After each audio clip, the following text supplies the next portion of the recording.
ஐயா துணை அகிலம் கல்வி சாலை ஆராய்ச்சி நிறுவனத்தில் இணைந்திருக்கின்ற அனைத்து உள்ளங்களையும் அன்போடு வரவேற்று நாம் இன்றைய பாடப்பகுதிக்குள் செல்ல இருக்கின்றோம். இன்றைய பாடப்பகுதி விருத்தத்தினுடைய தொடர்ச்சி. ஐயா தவம் இருக்கின்ற அந்த தன்மையை இந்த விருத்தத்தின் மூலம் ஐயா சொல்லி வருகின்றார்கள். விருத்தம்: ஆசையால் பாசமற்று அனுதர்ம குளாங்களத்து மாசதாம் வினைகளத்து வாக்கு அலங்காரமற்று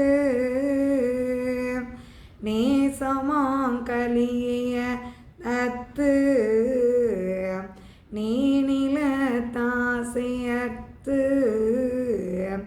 ஓசையாம் வெளியை தாண்டி ஒருவரை கண்டு கந்தரையா. ஐயா தவம் இருக்கின்ற போது இந்த உலக பற்றுகள் எதிலும் கவனம் வைக்கவில்லை. ஆசை இல்லை. அந்த ஆசையை தொடர்ந்து வருகின்ற பந்தபாசங்கள் இல்லை. உலக பொருட்களின் மீது வைக்கின்ற பற்று இல்லை. உண்ணக்கூடிய உணவுப் பொருளின் மீது உள்ள ஆசை இல்லை. மேலும் ஒன்றாக கூடி வாழ வேண்டும் என்று சொல்லக்கூடிய அந்த கூட்டான வாழ்க்கை முறை இல்லை.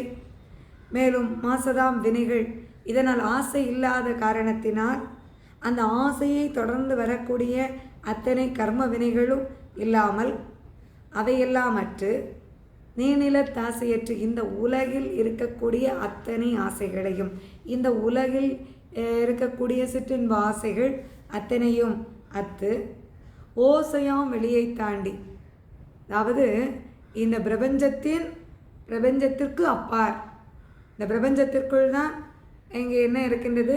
ஓசை. அதற்கு தாண்டிய நிலையில் இறைவன் ஏகமாக எங்கும் நிறைந்திருக்கின்ற அந்த இறைவன் ஏக நிலையில் பரபிரம்ம நிலையில் இருக்கின்ற அந்த நிலைக்கு சென்று எம்பெருமான் ஒருவரை கண்டு உகந்தார் ஐயா.